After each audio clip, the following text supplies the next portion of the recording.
சொன்னா இது வந்து நம்ம எம்கே தியாகராஜ பாகவதரோட லைஃப்பை பேஸ் பண்ணி எடுத்த கதை அப்படின்னு வர ஒரு டாக் போயிட்டு இருந்துச்சு. ஆனால் தேட்டரில் போய் படம் பார்த்ததுக்கப்புறம் தான் தெரிஞ்சிச்சு இது வந்து ஃபுல் அண்ட் ஃபுல் ஒரு கற்பனை கதை தான்.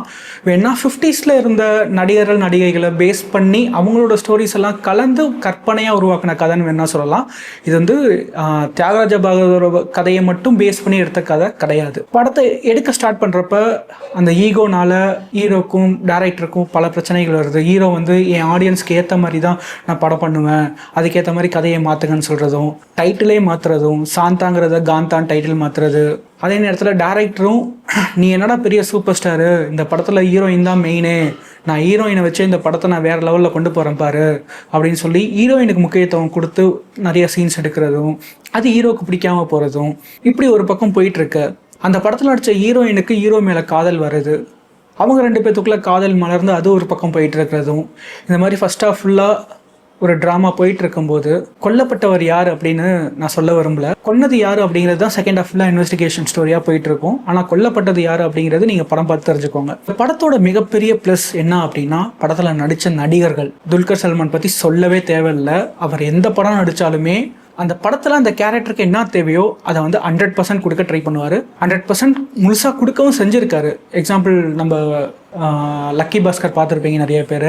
அதே மாதிரி தான் இந்த படத்துலையுமே அவரோட கேரக்டருக்கு என்ன தேவையோ அதை முழுக்க 100% இந்த படத்தில் கொடுத்துருக்காரு.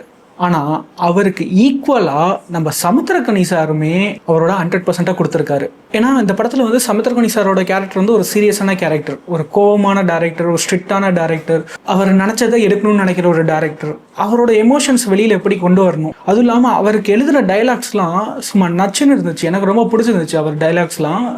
எக்ஸாம்பிள் சொல்லணுன்னா, ஆடியன்ஸ் எங்கேருந்துடா கற்றுக்கிட்ட இந்த ஆடியன்ஸுங்கிற வார்த்தை, இன்றைக்கி உனக்கு கைத்தட்டுற ஆடியன்ஸ் வந்து 50 வருஷம் வரைக்கும் தான் இருப்பான், ஆனால் என் படம் வந்து காலம் ஃபுல்லாக நின்று பேசும் அப்படின்னு சொல்கிற டைலாகாக இருக்கட்டும், இல்லை கட் சொன்னதுக்கப்புறம் நடிக்காதரா அப்படின்னு சொல்கிற டைலாகாக இருக்கட்டும், இதெல்லாம் எனக்கு ரொம்பவே பிடிச்சிருந்துச்சு.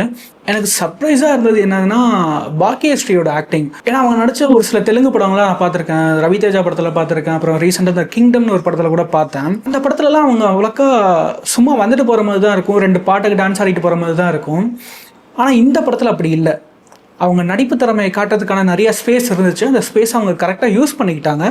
அதை யூஸ் பண்ணி அவங்களோட அவுட்புட்டை ஒழுங்காக கொண்டு வந்து அவங்களோட கெரியரில் இது வந்து ஒரு பெஸ்ட் படமாக அமைஞ்சிருக்கு அப்படின்னு தான் பார்த்து எல்லாருமே சொல்கிறாங்க. அப்போ படத்தில் நெகட்டிவே இல்லையான்னு கேட்டிங்கன்னா படத்தில் மிகப்பெரிய நெகட்டிவ் ஒன்று இருக்குது.